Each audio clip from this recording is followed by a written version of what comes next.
Before we begin, I'm curious about something. Have you ever had a moment when someone you loved suddenly made you realize they saw you very differently than you saw them? Maybe it was a conversation, a look, or a single sentence you never forgot. I'd genuinely love to know because what happened to me started with one casual comment and ended with a truth I can never unhear. The moment I realized my son was waiting for my life to get smaller, I was standing in my own kitchen holding a tray of coffee cups. At first, I thought I'd misunderstood him. Surely I had. No mother wants to believe the sentence she just heard was actually spoken by the child she spent her life protecting. But then he said it again, slower this time, clearer, and every doubt disappeared. My name is Margaret Holloway. I'm 68 years old. 32 years ago, I buried my husband and spent the next 3 decades building a future for my son Michael.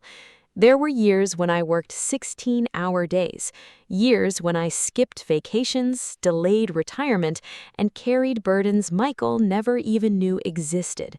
Every sacrifice had one purpose: to make sure his life would be easier than mine had been. And for a long time, I believed it had all been worth it. Then came the Sunday dinner that changed everything. Vanessa, my daughter-in-law, had invited her younger sister Chloe to join us. That wasn't unusual. What was unusual was the way Chloe spent the evening studying my penthouse instead of enjoying dinner. She asked questions about the bedrooms, the terraces, the storage spaces, the building amenities. At first, I assumed she was simply curious. Then she started talking about where she would put a home office if she ever lived somewhere like this. Vanessa laughed. Michael smiled. Nobody thought the comment was strange, except me. Looking back now, that should have been my first warning. The second came 20 minutes later when I walked into the living room and found Chloe examining a framed photograph of my late husband. "This wall gets incredible light," she said absent-mindedly. "It would be perfect after a renovation." After a renovation, not if there was a renovation. After. Something about the certainty in her voice made my stomach tighten. Still, I said nothing, because one thing life teaches you is that people often reveal themselves when they think nobody is paying attention. So I watched. I listened. And little by little, the conversation became less about Chloe's future and more about my own. Then, just as dessert was being served, Michael leaned back in his chair and said, "Before we begin, I'm curious about something. Have you ever had a moment when someone you loved suddenly made you realize they saw you very differently than you saw them? Maybe it was a conversation, a look, or a single sentence you never forgot? I'd genuinely love to know because what happened to me started with one casual comment and ended with a truth I can never unhear. The moment I realized my son was waiting for my life to get smaller, I was standing in my own kitchen holding a tray of coffee cups. At first, I thought I'd misunderstood him. Surely I had. No mother wants to believe the sentence she just heard was actually spoken by the child she spent her life protecting. But then he said it again, slower this time, clearer, and every doubt disappeared. My name is Margaret Holloway. I'm 68 years old. 32 years ago, I buried my husband and spent the next 3 decades building a future for my son Michael. There were years when I worked 16-hour days, years when I skipped vacations, delayed retirement, and carried burdens Michael never even knew existed. Every sacrifice had one purpose: to make sure his life would be easier than mine had been. And for a long time, I believed it had all been worth it.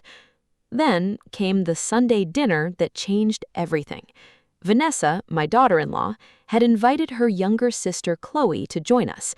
That wasn't unusual. What was unusual was the way Chloe spent the evening studying my penthouse instead of enjoying dinner. She asked questions about the bedrooms, the terraces, the storage spaces, the building amenities. At first, I assumed she was simply curious. Then she started talking about where she would put a home office if she ever lived somewhere like this. Vanessa laughed. Michael smiled. Nobody thought the comment was strange, except me. Looking back now, that should have been my first warning. The second came 20 minutes later when I walked into the living room and found Chloe examining a framed photograph of my late husband. "This wall gets incredible light," she said absent-mindedly. "It would be perfect after a renovation." After a renovation, not if there was a renovation. After. Something about the certainty in her voice made my stomach tighten. Still, I said nothing, because one thing life teaches you is that people often reveal themselves when they think nobody is paying attention. So I watched, I listened, and little by little the conversation became less about Chloe's future and more about my own. Then, just as dessert was being served, Michael leaned back in his chair and said the sentence that stopped me cold. "Mom, honestly, one person doesn't really need all this space anymore." The room went quiet. Vanessa lowered her eyes. Chloe suddenly became very interested in her coffee cup. And in that moment, I realized something far more disturbing than simple entitlement. This conversation wasn't spontaneous. It wasn't casual. It wasn't even really about Chloe. They had discussed this before they arrived. They had a plan. What they didn't know was that 7 months earlier, I had overheard something I was never supposed to hear, something that made me see all three of them differently. So instead of arguing, I smiled, picked up my coffee, and let them keep talking, because by the end of that evening, my own son would reveal exactly what he believed my life and my future were worth. Before I tell you what happened next, I'm curious about something. Have you ever stayed quiet during a conversation because you suddenly realized you were learning more from listening than speaking? Sometimes the truth comes out when people think they've already won. I didn't respond to Michael immediately. Instead, I took a slow sip of coffee and looked around the table. For the first time all evening, I wasn't seeing my family. I was seeing a negotiation. Vanessa looked prepared. Chloe looked hopeful. Michael looked impatient. That last one hurt more than I expected. Not concerned, not uncomfortable, impatient, as though I was standing between them and a decision that had already been made. "Mom," Michael said, "you haven't said anything." I set down my cup. "I'm trying to understand exactly what you're suggesting." Vanessa immediately jumped in. "Nobody is suggesting anything drastic, Margaret. Whenever someone starts a sentence that way, something drastic is usually coming. Chloe just needs a fresh start." Chloe nodded sadly. "Rent prices are impossible right now." I understood that. Most people did. What I didn't understand was why that somehow led to a discussion about my home. "And what does that have to do with me?" I asked. Vanessa exchanged a quick glance with Michael. It lasted less than a second, but I noticed. "Well," Vanessa said carefully, "you have more space than you actually use." There it was. Not a request, a setup. I remained silent. She continued, "We're only saying that maybe everyone could benefit from a different arrangement." Different arrangement. Interesting phrase. People rarely use vague language when they're being honest. "What kind of arrangement?" I asked. Chloe smiled nervously. "Nothing permanent." Another interesting choice of words. Nobody had mentioned permanence except her. "Maybe I could stay here for a while, just until I'm back on my feet." I nodded slowly. "And how long would that be?" Nobody answered immediately. Vanessa looked at Michael. Michael looked at Chloe. Suddenly, the simple question seemed difficult.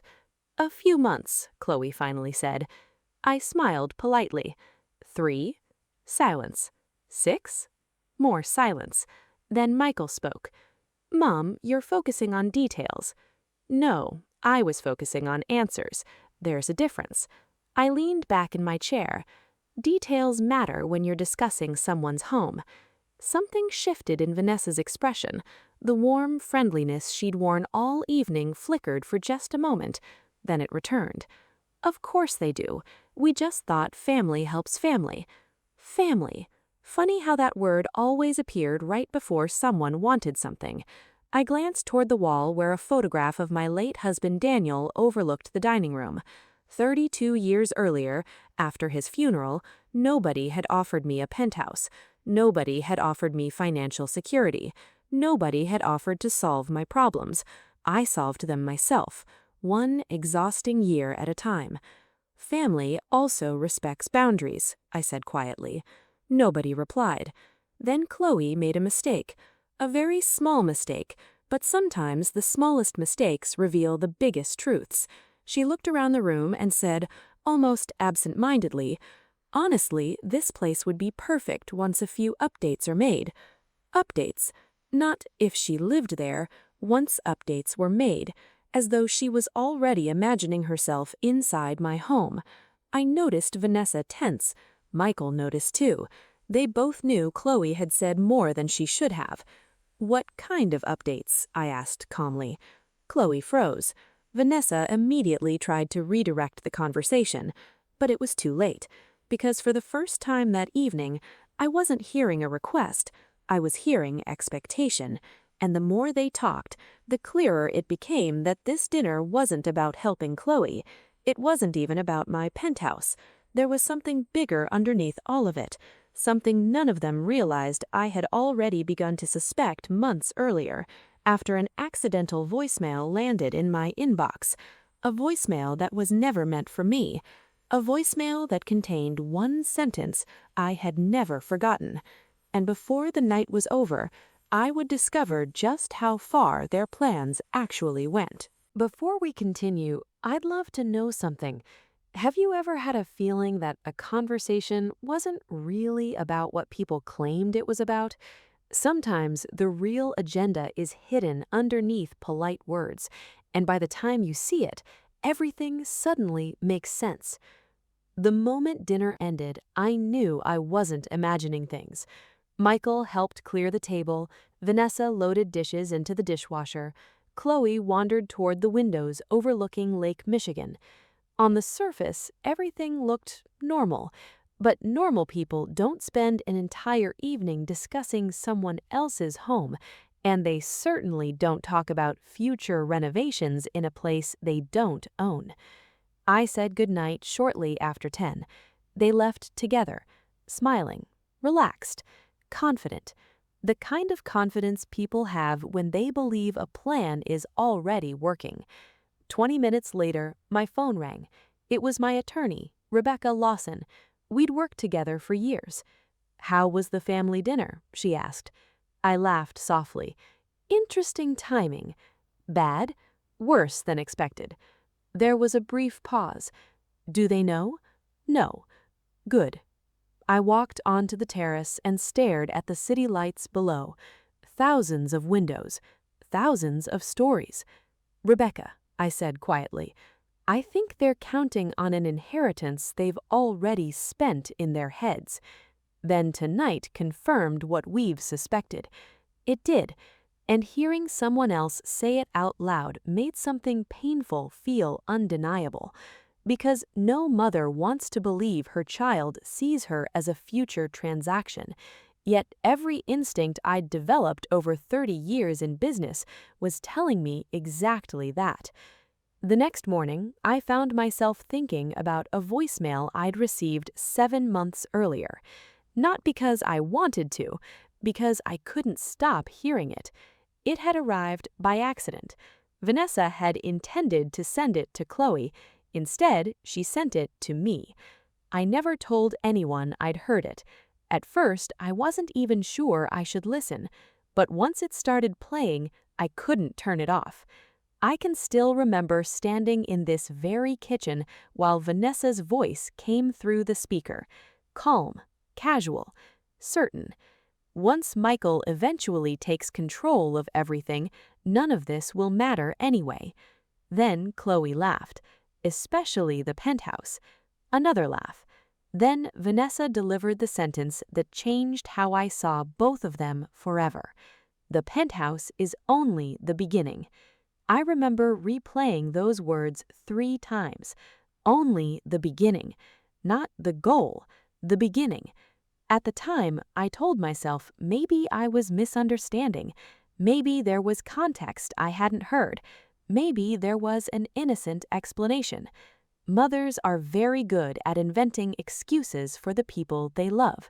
But excuses became harder to find after that voicemail. Because once I started paying attention, little things appeared everywhere. Questions about my investments, questions about my properties, questions about my retirement plans, questions disguised as concern, questions disguised as casual conversation, questions nobody had ever asked before. Then came the moment that changed everything. 3 weeks after the voicemail, Michael invited me to lunch, just the 2 of us. For a few hours, it felt like old times. We talked about work, sports, family memories.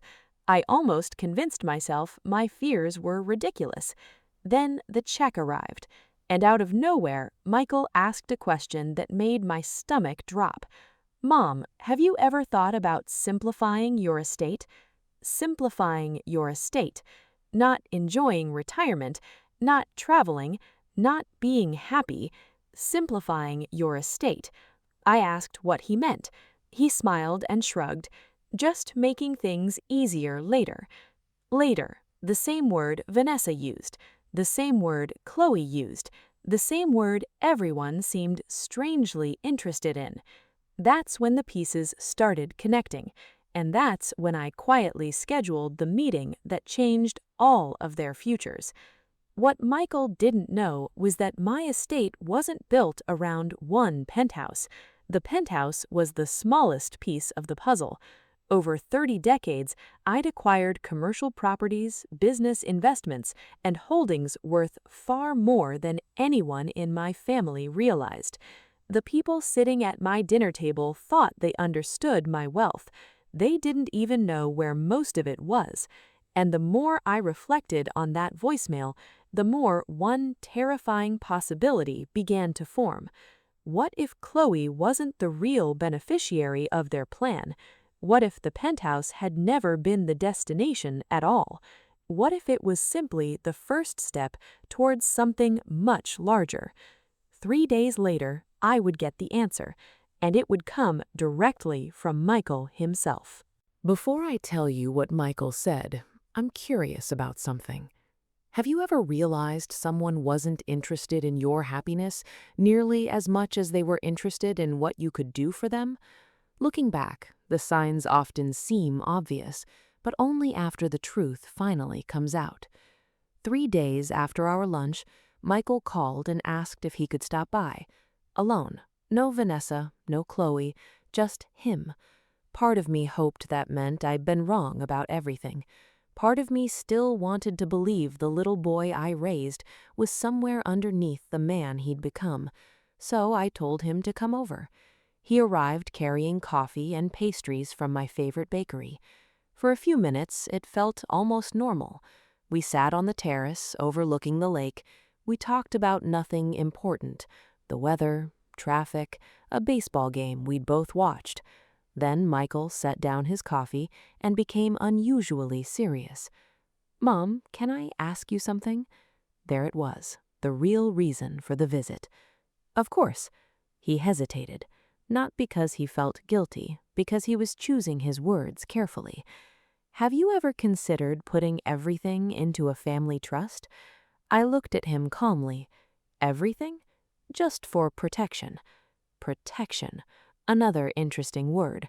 Everybody who wanted something from me seemed to have a different version of protection. Protection from what? He smiled. Future complications. There was that word again. Complications. Later. Simplify. Protection. Different conversations, same destination. I didn't answer immediately. Instead, I asked a question. Michael, why are you suddenly so concerned about my estate? The smile disappeared, only for a second, but I saw it. I'm not concerned. Then why do you keep bringing it up? He looked away toward the lake. Because I don't want problems when the time comes. The time comes. Not if. When. Suddenly I wasn't sitting with my son anymore. I was sitting with someone planning for a future event that hadn't happened. A future event that involved me no longer being here. And what exactly do you think happens when that time comes? I asked quietly. Michael laughed awkwardly. Mom, that's not what I meant. But it was exactly what he meant. We both knew it. He knew it the moment the words left his mouth. I knew it the moment I heard them. The conversation stumbled forward after that, but the mask had slipped. Once that happens, it's hard to put it back on. Then Michael made a mistake. A much bigger mistake than Chloe had made. He started talking about assets he shouldn't have known existed. A commercial property in Milwaukee, an investment holding company, a warehouse development project I'd never discussed with him. My heart didn't race. It became perfectly calm, because suddenly I understood something important. Vanessa hadn't been guessing. Chloe hadn't been imagining.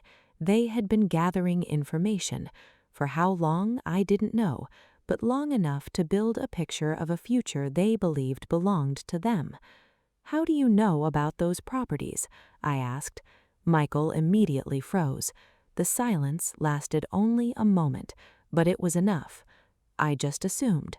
No, he didn't, because assumptions don't come with accurate details. He knew more than he should have known, much more. That's when every piece finally clicked into place. The voicemail, the dinner, the penthouse, the estate questions, the trust discussions. None of it was separate.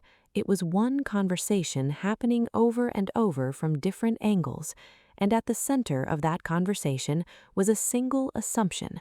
They believed everything I had built would eventually become theirs. Michael stood to leave shortly afterward. Before he reached the door, he turned back toward me. Whatever happens, we're family. Family.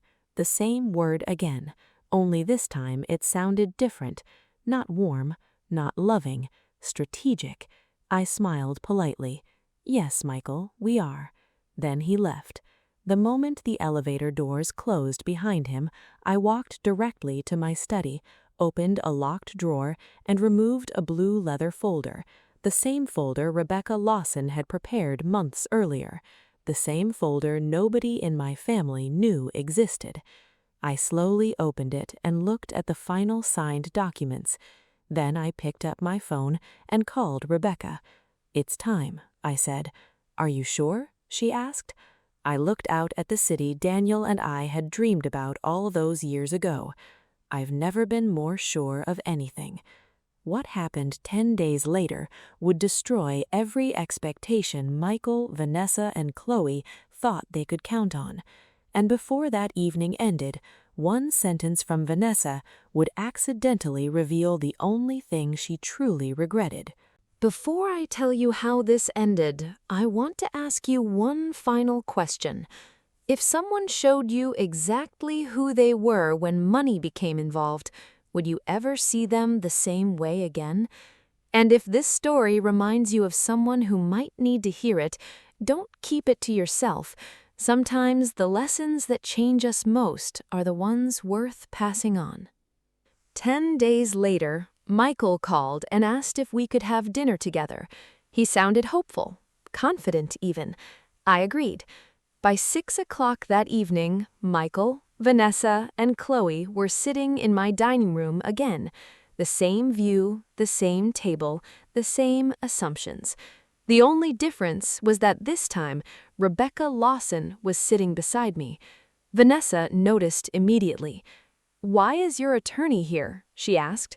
"Because tonight is about clarity," I replied. The confidence in the room began to crack. Rebecca placed a blue leather folder on the table. I recognized the look on Michael's face.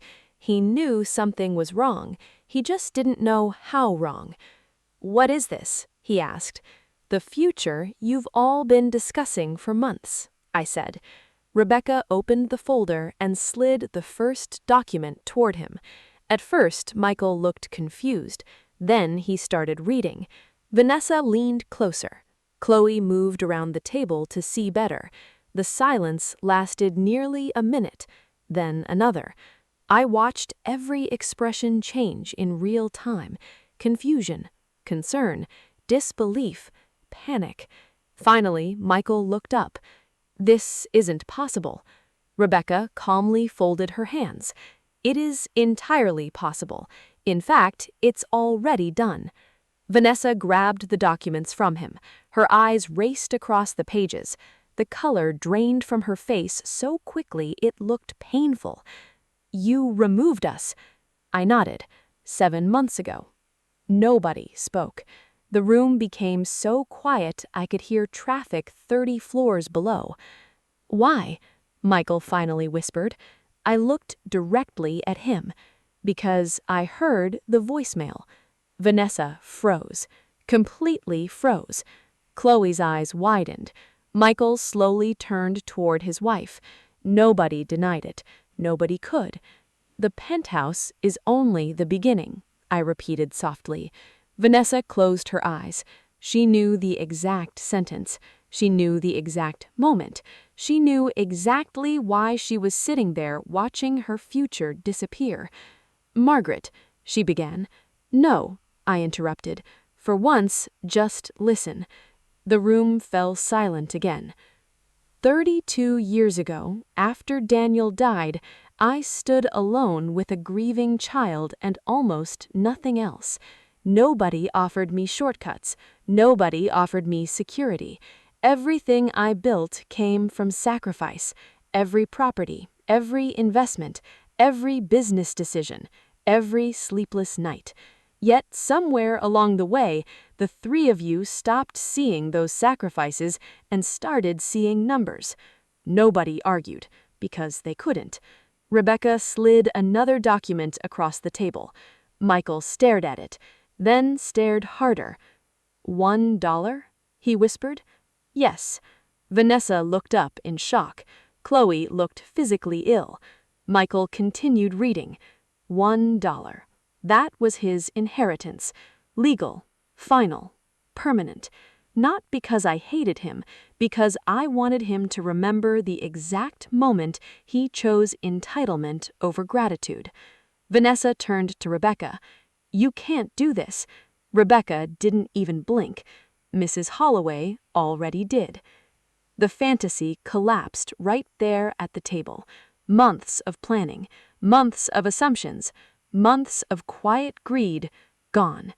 Then Michael reached the final pages: educational scholarships, children's hospitals, housing programs for widows, veterans assistance funds, life-changing gifts for longtime employees who had stood beside me for decades, people who never expected anything, people who never asked for anything, people who showed loyalty when there was nothing to gain. Michael lowered the papers. His hands were shaking. "So none of it comes to us?" "No," I said quietly, "because inheritance should be a gift, not an expectation." Nobody touched their dessert. Nobody touched their coffee. 20 minutes later, they were gone. Vanessa never apologized. Chloe never called again. Michael spent months trying to explain, negotiate, and repair what had happened. But some things break long before anyone notices they're broken. 2 years have passed from that dinner. I still wake up every morning in the penthouse Daniel dreamed about.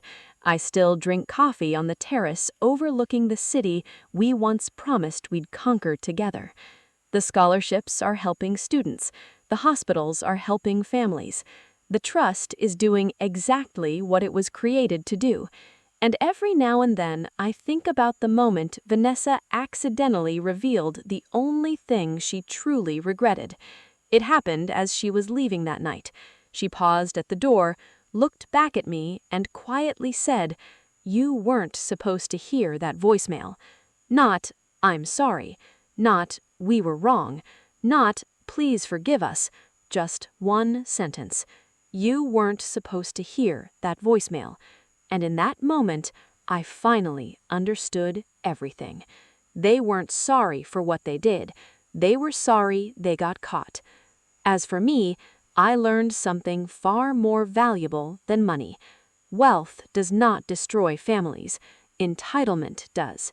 And the people who truly love you never spend their time calculating what they'll receive when you're gone. They simply appreciate that you're still here.